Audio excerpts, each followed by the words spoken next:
So, what is Betts doing to invest in the technology you're using, training? Like, what steps is your company taking to make sure that all of their parts professionals have the best tools and are trained well so that they are able to identify the parts the customers need?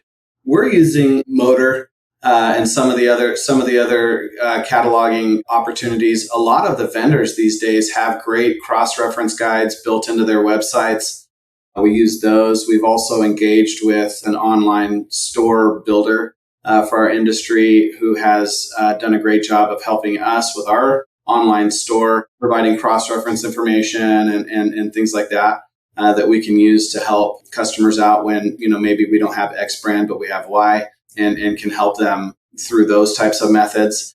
And really, it's just with the generational changes that we've seen and the decrease in the workforce volume in our industry, we don't have that knowledge that we used to have. The guy that could, or gal that could answer the phone and give you the part number off the top of their head without looking at the catalog no longer, they're dwindling, right? They're harder and harder to come by. And so we're having to rely more and more on technology and online catalogs and sourcing methods that are different than they used to be, because the workforce simply doesn't have the experience that they used to have, the depth of experience, right? And so we're trying to cover up the lack of experience with technology, and it's in some cases successful and helps expedite certain things, but it definitely comes with its own set of challenges because you've got to make sure that they're paying attention to the details. I mean, you kind of mentioned earlier,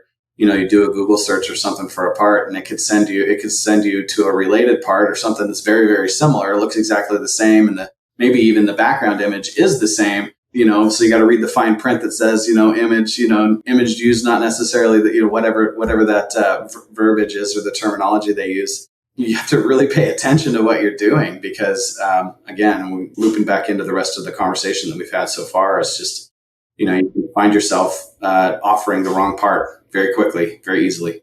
Yeah, and the training that is required now, like I think back to when I was first being trained, right? I remember I went and I said, "Hey, what is this?" And it was actually a MV3 valve.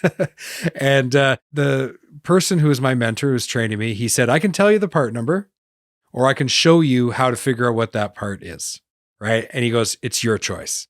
And it was a test. It was a test to see. I was like an 18-year-old kid, right? It's like, well, what kind of an employee do we have here? And I said, "Are you going to ask me every time, or am I going to teach you?"